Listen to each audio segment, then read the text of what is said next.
وعلیکم السلام ورحمۃ اللہ وبرکاتہ۔ یہ امجد صاحب نے سوال کیا ہے اور ذرا ارجنٹ سوال کیا ہے انہوں نے۔ اللہ تعالیٰ خوش رکھے ان کو۔ شب برات کے حوالے سے کہ اس کا روزہ ہے یا نہیں ہے۔ اس کا جو روزہ رکھے گا یا رات کو نفل پڑے گا وہ خالص بدعتی ہے۔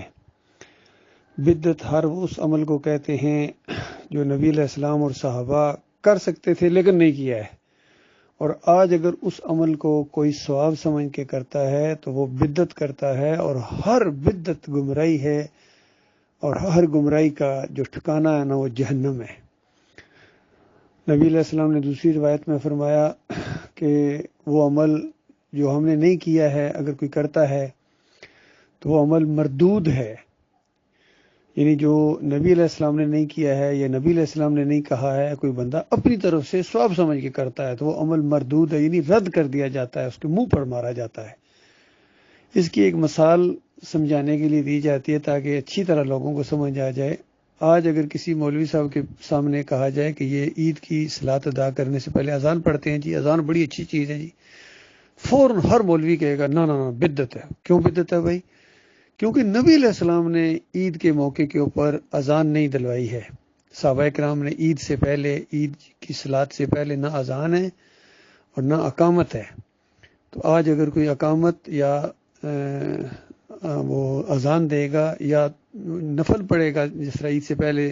2 نفل عام طور پر پڑھ لیے جاتے ہیں، وہ اگر کوئی پڑھے گا تو وہ بھی بدعت کہلائے گا، کیونکہ نبی علیہ السلام نے نہیں کیا، یہ طریقہ نبی علیہ السلام کا نہیں ہے، صحابہ کرام کا نہیں ہے۔ اسی طرح یہ شعبان کی 15ویں رات کو نوافل پڑھنا اور یہ قبرستان میں جانا اور یہ چراغاں کرنا، خیر چراغاں کرنے والوں پر تو لعنت کی گئی ہے، اور یہ ساری جو قبر پرستی کا ایک سیلاب امڑ آتا ہے مسلمانوں کے اندر 15 شعبان کو، اور پھر غور کریں پھر نبی علیہ السلام کی طرف منسوب کی جاتی ہے کہ 15 شعبان کو نبی علیہ السلام جو ہے نا قبرستان گئے تھے اور یہ ہوا تھا اور یہ ہوا تھا۔ حالانکہ مسلم کی وہ جو روایت ہے کہ نبی علیہ السلام اٹھ کے ایک دفعہ قبرستان گئے، اس میں 15 شعبان کا کہیں ذکر نہیں ہے۔ ویسے تو عام روٹین تھی نبی علیہ السلام کی، شروع میں منع کر دیا تھا کہ کوئی قبرستان نہیں جا سکتا، کیونکہ قبر پرستی کا آغاز ان قبروں کے پاس آنے جانے اور اس طرح سارا معاملے سے ہوتا ہے، تو منع کر دیا نبی علیہ السلام نے۔ بعد میں جب اجازت دی تو کہا کہ دیکھو جایا کرو، موت یاد آتی ہے، آخرت یاد آتی ہے، دنیا سے بے رغبتی پیدا ہوتی ہے۔ یہ نچوڑ ہے 3 باتیں نبی علیہ السلام نے جو قبروں پر جانے کی اجازت دی یا تاکید کی کہ قبروں کی زیارت کیا کرو، اس سے یہ 3 باتیں ہیں۔ یعنی انسان دنیا میں گم ہوتا ہے، کاروبار میں یا رشتہ داروں میں، جب قبرستان جائے گا تو احساس ہوگا کہ یہ ہمارے رشتہ دار تھے، ہمارے دوسرے لوگ تھے، علاقے کے لوگ تھے، مر گئے، ہم نے بھی ادھر ہی آنا ہے، تو کتنے دن اور جیتے ہیں۔ لہذا خوف طاری ہوتا ہے، کسی کے ساتھ بندہ زیادتی نہیں کرتا ہے، اعمال اپنے ٹھیک کرنے کی کوشش کرتا ہے۔ تو یہ ہے قبرستان جانے کا مقصد۔ باقی آج کل تو قبرستان یہ جاتے ہیں جتنے لوگ، خاص کر 15 شعبان کو یا اس سے چند دن پہلے، یہ تو قبریں پکی کرتے ہیں، وہاں روغن کرتے ہیں، وہاں سجاتے ہیں ان کو، اور مقابلہ ہوتا ہے، پھر اس کے بعد شربت بانٹتے ہیں، 10 محرم کو بھی جاتے ہیں، وہاں بھی یہ سب کچھ کرتے ہیں، چراغاں کرتے ہیں۔ تو یہ تو بالکل شرکیہ اعمال ہیں بھائی،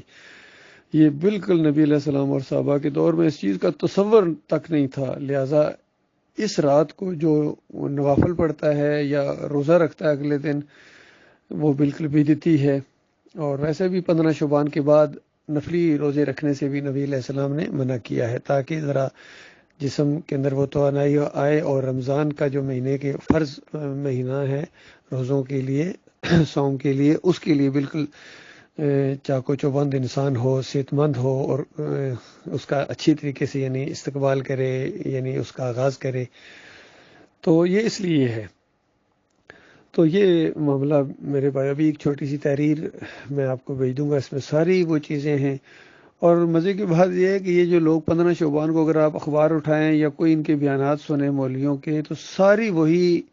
حدیثیں یا تو بیان کرے گا یا آیات بیان کرے گا جو لیلۃ القدر کے لیے آئی ہیں،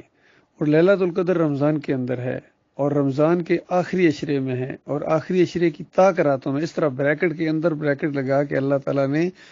ایمانداروں کے لیے سہولت کی اور ان کو رغبت بھی دلائی اور ان کے لیے آسانی کی ایمانداروں کے لیے، تاکہ اس رات کی عبادت ان کے لیے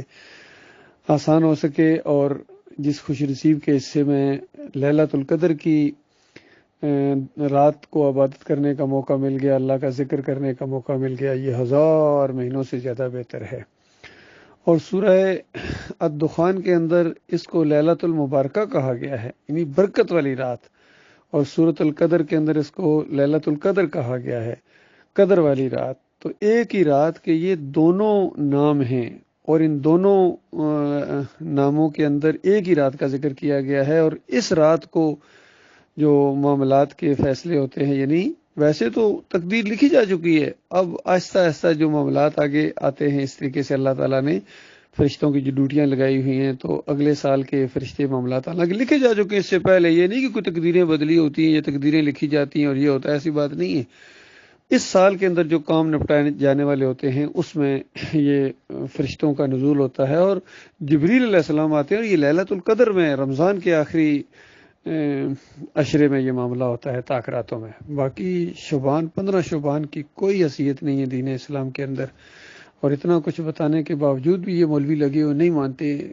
اصل میں ان کے پیٹ کا مسئلہ ہے، انہوں نے دین کو کاروبار کی حیثیت دے دی ہے، نمازیں پڑھانے کے پیسے، اذان دینے کے پیسے، کوئی موقع ہاتھ سے جانے نہیں دیتے ہیں یہ کھانے پینے کا، اور عوام کو اسی کے اندر لگایا ہوا ہے، اور ان کا مال بٹورتے ہیں، ان کو اللہ کے راستے سے روکتے ہیں، ان کو فرقوں کے اندر بھی بانٹ دیا ہے انہوں نے، کسی کو بریلوی بنا دیا، کسی کو دیوبندی، کسی کو اہل حدیث، کسی کو سلفی، کسی کو حنبلی،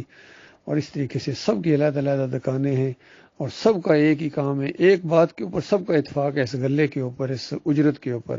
اس حرام خوری کے اوپر، ان سارے مولویوں کا ایکا ہے۔ باقی دوسرے معاملات میں ان کے کچھ اختلافات ہیں، شرک بلا سب کے اندر ہے، کسی میں زیادہ کسی میں کم، کوئی مسلک آج ایسا نہیں ہے جو شرک سے 100% پاک ہو، وہ بریلوی ہو، دیوبندی ہو، اہل حدیث ہو، کسی میں زیادہ ہے کسی میں کم ہے۔ سب سے کم شرک پہلے یہ اہل حدیثوں میں ہوتا تھا، حنبلیوں میں، کہ نبی علیہ السلام کی قبر کے اوپر جا کے اگر کوئی صلاۃ و سلام پڑھتا ہے تو نبی علیہ السلام اس وقت روح واپس آ جاتی ہے، سنتے ہیں، جواب دیتے ہیں، اور دور سے اگر کوئی پڑھتا ہے تو پیش کیا جاتا ہے فرشتوں کے لیے۔ دونوں منکر روایتیں، دونوں بے ایمان روایتیں ہیں، اور نبی علیہ السلام کے اوپر الزام ہے کہ نبی علیہ السلام نے یہ فرمایا، کبھی نبی علیہ السلام نے یہ نہیں فرمایا، بالکل جھوٹی باتیں ہیں۔ بلکہ نبی علیہ السلام نے صحیح روایتوں میں یہ فرمایا کہ پیر اور جمعرات کو میں روزہ رکھتا ہوں، صائم ہوتا ہوں، اس وجہ سے کہ پیر اور جمعرات کو انسانوں کے اعمال اللہ کے ہاں پیش ہوتے ہیں، اور میں چاہتا ہوں کہ میرے اعمال جب اللہ کے ہاں پیش ہوں تو میں روزے سے ہوں۔ صحیح روایت تو یہ ہے کہ انسانوں کے اعمال کیا، نبی علیہ السلام کے اعمال بھی، یعنی وہ بھی انسان ہیں، بشر ہیں، تو ان کے اعمال بھی اللہ کے ہاں پیش ہوتے ہیں۔ اور یہ عقیدہ رکھنا کہ ہمارے اعمال نبی علیہ السلام کے ہاں پیش ہوتے ہیں، یا شیعوں کی طرح کہ ہمارے اماموں کے سامنے پیش ہوتے ہیں، یا اہل حدیث کہتے ہیں باقی اعمال کو نہیں پیش ہوتے، صرف یہ درود جو ہم پڑھتے ہیں اللہم صلی علی محمد یہ پیش ہوتا ہے، یہ بالکل کفری عقیدہ ہے، شرکی عقیدہ ہے، یہ دو معبود ماننا ہے، دو معبود، بالکل یہ شرک ہے۔ اللہ تعالیٰ